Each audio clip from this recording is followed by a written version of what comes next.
नमस्कार दोस्तों, मैं हूँ राज। स्वागत है आपका एक बार फिर धर्म मार्ग के इस नए एपिसोड में। आज बात करेंगे एक ऐसे टॉपिक पर जो रामायण से जुड़ा हुआ है और उसमें कई लोगों के कई विचार हैं। उसमें दो प्रकार के व्यक्ति हैं जो इस बात को लेकर हमेशा चर्चा होती रहती है विभीषण के बारे में कि विभीषण ने जो लंका को छोड़ा, अपने भाई को छोड़ा, क्या वो सही था या गलत था। इसमें कुछ लोगों की राय जो है वो ये बोलते हैं कि जो लंका छोड़ के गया, अपने भाई को छोड़ के गया, उसमें विभीषण गद्दार सिद्ध होता है। और कुछ लोगों का ये मानना है कि रावण गलत था और उसका जो साथ छोड़ के विभीषण गया उसने सही किया, सत्य का साथ दिया। आप क्या सोचते हैं विभीषण के बारे में, वो कमेंट्स बॉक्स में ज़रूर अपनी राय बताइए। वीडियो पसंद आए तो लाइक ज़रूर करिएगा और चैनल्स पर नए हैं तो सब्सक्राइब कर लीजिएगा चैनल्स को, क्योंकि यहाँ पे धर्म से जुड़ी हुई वीडियो आपको प्रोवाइड कराते रहेंगे। तो दोस्तों, बात करने वाले हैं विभीषण के बारे में। जो हमारा क्या ओपिनियन है उसके बारे में, हम क्या सोचते हैं और उसके बारे में थोड़ा सा जानकारी हम देते हैं। विभीषण एक राक्षस कुल का व्यक्ति था। वो महाराज रावण का भाई था।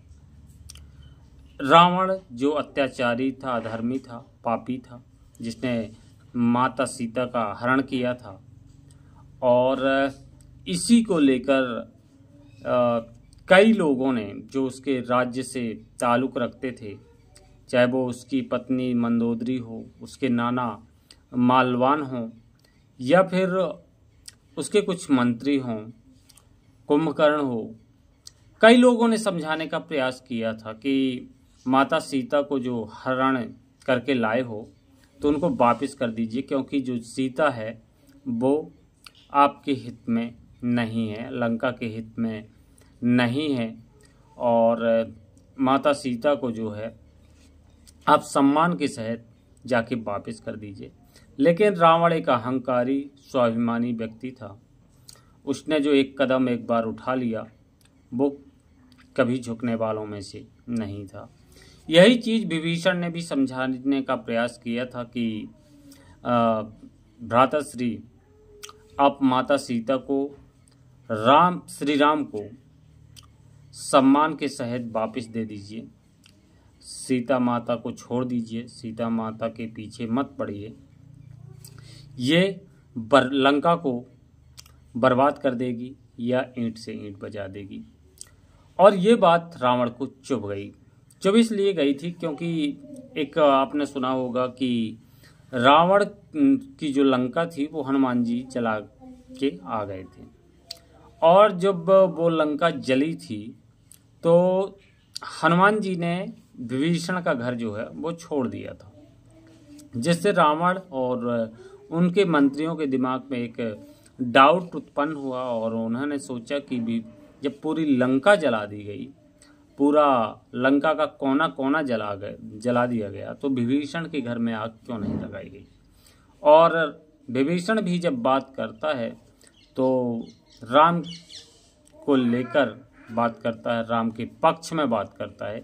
ये बात रावण को अच्छी नहीं लगी और उसी वक्त, जिस वक्त विभीषण समझा रहा था रावण को, उस वक्त पे विभीषण को लात मार दी थी।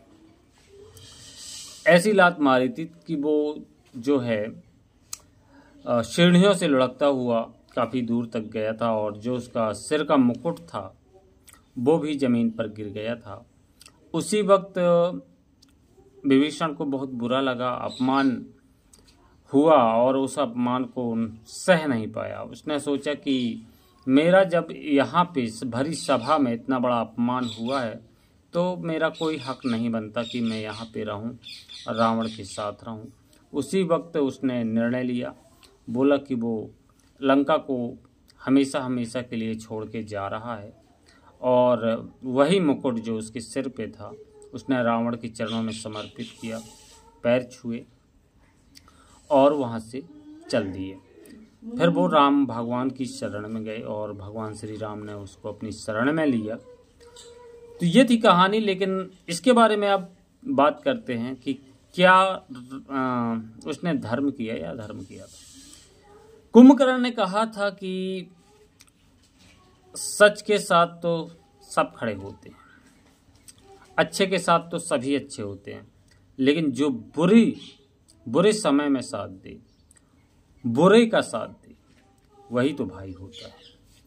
तो इस हिसाब से देखा जाए तो विभीषण ने गलत किया था, भाई का साथ नहीं छोड़ना चाहिए था, और जिसकी वजह से लंका का पतन हुआ उसमें भी एक विभीषण का बहुत बड़ा रोल था। रावण मारा गया, उसमें भी विभीषण का बहुत बड़ा हाथ था। लेकिन धर्म क्या कहता है? धर्म ये दो तरीकों से देखा जाए तो दोनों तरीके सही हैं। विभीषण ने एक हिसाब में गलत भी किया था, और एक तरफ से देखा जाए तो विभीषण ने सही और गलत दोनों चीज करेंगे।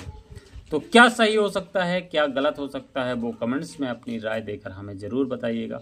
वीडियो पसंद आई हो तो लाइक ज़रूर करिएगा, कमेंट्स को भर डालिए, क्या सही है क्या गलत है। चैनल्स को सब्सक्राइब करिए और देखते रहिए धर्म मार्ग के ऐसे ही वीडियोस। आपसे लेता हूँ अभी मैं फ़िलहाल इजाज़त। नमस्कार, जय हिंद।